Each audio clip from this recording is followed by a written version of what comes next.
hiện thực và khát vọng.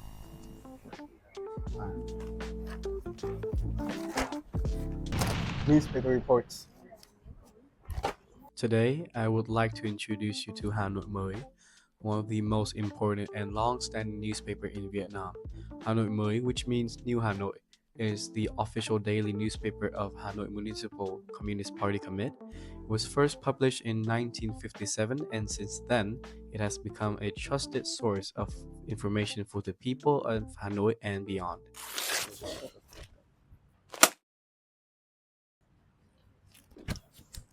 So let's take a look at the masthead of the newspaper Hanoi Mới, which literally means New Hanoi.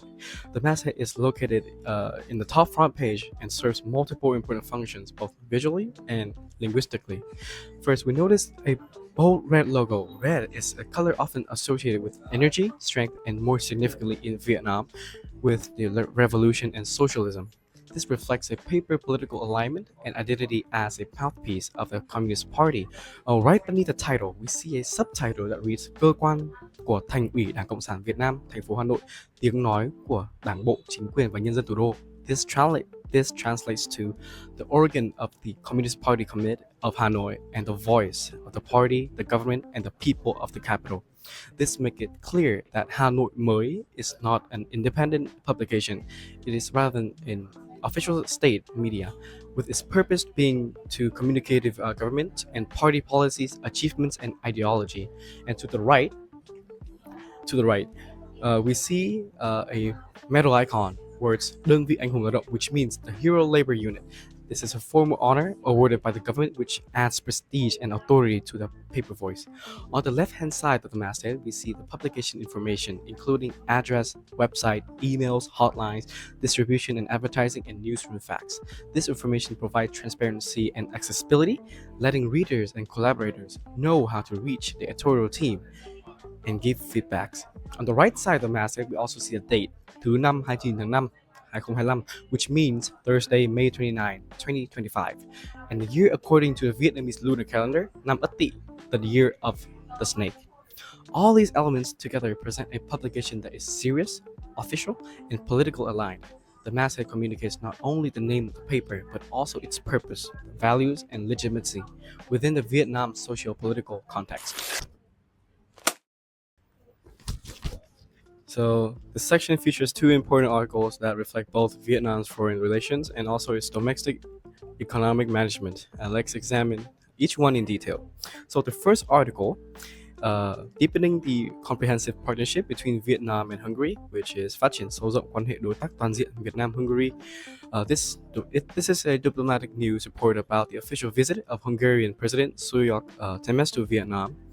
So the key features are the headlines. It is clear and strong in bold. It highlights the main purpose of the event, expanding the comprehensive partnership between Vietnam and Hungary. And the byline is, the article is credited to TTXVN, which is a Vietnam news agency.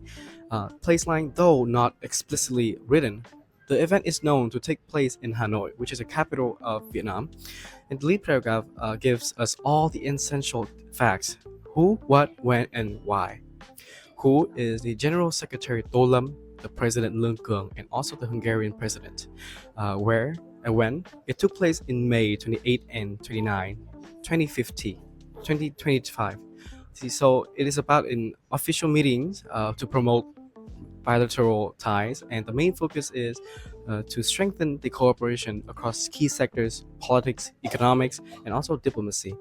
There is also a visual support, which is a photograph of a handshake between Vietnamese Hungarian leaders, and also between Vietnamese and Hungarian leaders to reinforce the message of friendship and diplomatic progress. There is no direct quotation, but the article summarizes statements made during the visit, which is common in government reports. Move on to the next article, which is chuyển mạnh từ siết để kiểm soát sang mở để quản trị thị trường vàng. So we can clearly see the using quotation marks in siết để kiểm soát, tighten to control, and mở để quản trị, open to govern. The signals that these are direct terms for slogan that used by officials, and in this case, likely by the General Secretary. This indicates the phrases are not the journalist's own words, but actually borrowed exactly as said.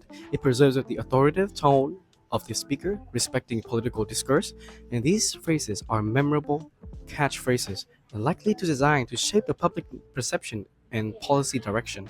The two phrases are placed in contrast, marked clearly with quotation marks to emphasize the paradigm shift from restriction siết kiểm soát to reform and openness mở để quản trị, show a semantic and ideological opposition, helping the reader easily grasp the core message, a transformation in governance approach.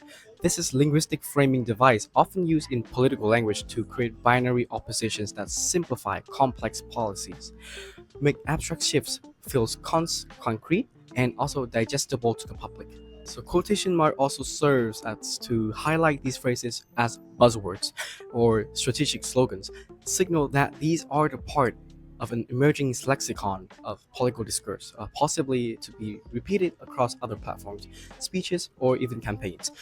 It suggests that these phrases are intended to stick in the public memory, simple, rhythmic, and also parallel in structure, which in linguistic parallelism. And we come into the final evaluation. Both articles follow inverted pyramid structure, which most important information come first. They have clear ends, clear leads, official tone, and also strong political focus. Although there are no direct quotations, the writing summarizes the key message effectively. Together, they show a balance between international diplomacy and also internal economic reform. Now we are going to move on to the next part of the newspaper, with the headline following a two-tier system with the primary headline and the secondary headline. The primary headline, Tháo gỡ nút thắt, means untying the knot. Notice the metaphorical language in all caps. The secondary headline explains the purpose, so workers can contribute and break through. This creates emotional impact while staying solution-focused rather than problem-focused. The byline show have fun, but notice how minimal and understated this is. This is typical of Vietnamese state media, where the publication's institutional authority matters more than individual journalist attributions. The small text attribution is present, but not permanently displayed, which de-emphasize personal authorships in favor of officials' messaging. The lead paragraph follows the classic inverted pyramid structures. The key information is presented, first using formal administrative language. This summary approach outlines the meeting context and participant right away, maintaining the formal tone with official terminology throughout. The main text is small and partially obscure, but we can still see it follow a standard news format. Based on government meetings coverage pattern, this contains detailed meeting informations, policy explanations, and quotes from official sources. Formal elements dominates Ủy ban Nhân dân, which is People's Committee, official policy vocabulary, bureaucratic expressions, informal touches include accessible metaphor like knots, nút thắt, and conversational framing like meet and dialogue, gặp gỡ và đối thoại, making complex issues relatable while maintaining authority. Visual elements are noticeable, with the stage, group photos shows officials and workers holding red documents folders, professional setting, diverse demographics, business casual attire. The blue banner captions emphasize active engagement between parties. There are no direct quotes from workers or visible, despite framing as dialogue. We only see indirect official reporting. The workers' actual voices are absent from the story, supposedly about government workers' communications. Media literacy assessment demonstrates classic state media characteristics, such as government-centric perspective, inspirational messaging over concrete detail, visual symbolism supporting officials' narratives, limited specificity about actual policy changes. Critical questions remain unanswered. What specific obstacle? How genuine is worker participation? What measurable outcomes? To conclusions, this Vietnamese report prioritized positive framing over analytical journalism, representing itself as dialogue. It reflects primarily official perspective. The language choices and visual presentations work together to reinforce institutional authority and social harmony themes, demonstrating how state media construct narratives about government citizens relations.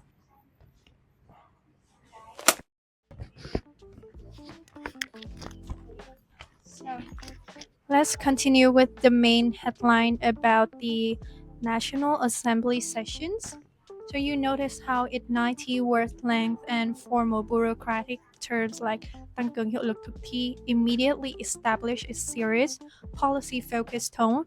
This contrasts sharply with the Western headline that prioritizes brevity.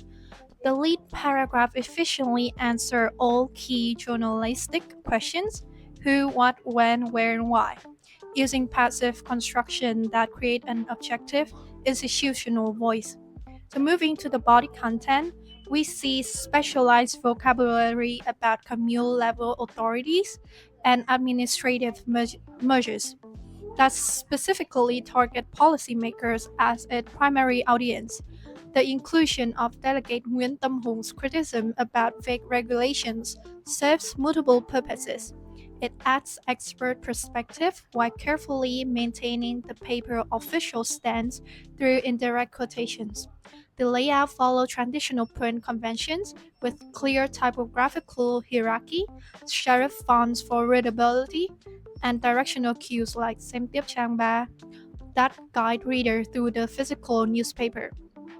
Now, examining the anti-smuggling campaign article below, we observe how action verbs like ngăn chặn and urgent timelines create a sense of immediacy. Through the language remain firmly within formal governmental discourse. This contrasts interestingly with the teaser headline Điện cho tăng trưởng, which is electricity for growth, at the bottom. So why the sixth word by using imperative tones, economic focus vocab, and exclamations mark? This demonstrates how the paper adjusts language intensity based on content priority. The teaser strategic placement and bold formatting serve as marketing tools to drive readership to interior pages. So providing that even state media employs engagement techniques. So together, all of this element reveal Hà Nội mới dual identity as both government mouthpiece and professional news outlet. Every linguistic choice, from passive voice to technical terminologies, reinforce institutional authority, while the structure balance information's delivery with reader navigations.